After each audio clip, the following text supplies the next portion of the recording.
எல்லோருக்கும் வணக்கம். நான் டாக்டர் மகேஸ்வரி ஹரிகரன், மகரி நர்சிங்ஹோம் வில்லிவாக்கத்துலேருந்து பேசுகிறேன்.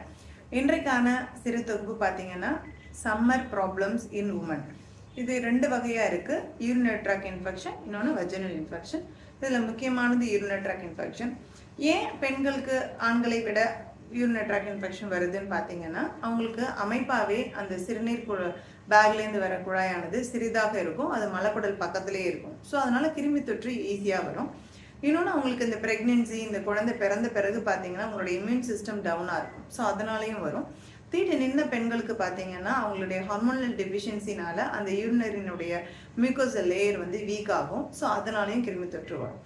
ஸோ இந்த மாதிரியான கண்டிஷனில் வர்றப்ப எப்படி அவங்க ப்ரெசென்ட் பண்ணுவாங்க அப்படின்னு பார்த்தீங்கன்னா, ஒரு வகையான அடி வயிறு வலி இருந்துக்கிட்டே இருக்கும். யூரின் போகிறப்போ ஒரு வகையான எரிச்சல் இருக்கும்.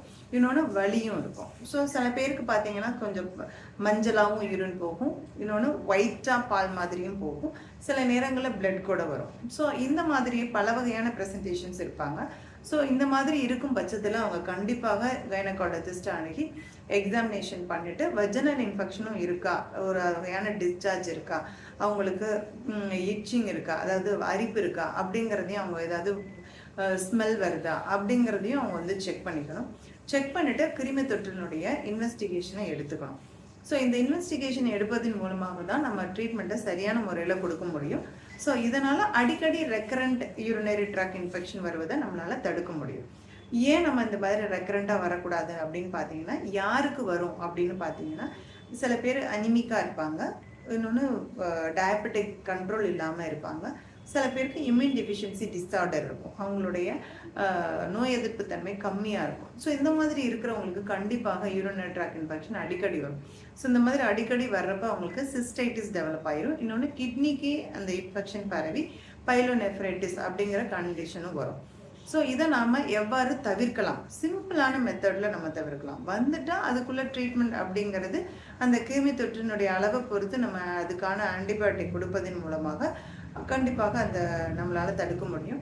பட் அடிக்கடி வராமல் எப்படி தடுக்கிறது அப்படின்னு பார்த்தீங்கன்னா, ஒரு நம்ம இந்த சம்மர் காலத்தில் நம்மளுக்கு உடலில் ஹைட்ரேஷன்ஸ் கம்மியாக இருக்கும். ஸோ கண்டிப்பாக ஓரல் ஃப்ளூயிட்ஸ் அதிகமாக எடுத்துக்கணும். 4 லிட்டர்ஸ் to 5 லிட்டர்ஸ் தண்ணி கண்டிப்பாக குடிக்கணும். இன்னொன்று பார்த்தீங்கன்னா அவங்களுக்கு செக்ஷுவல் ஆக்டுக்கு அப்புறமா இல்லை முன்னாடி பின்னாடி பார்த்தீங்கன்னா அவங்க கண்டிப்பாக யூரின் கண்டிப்பாக வாய்ட் பண்ணியிருக்கணும்.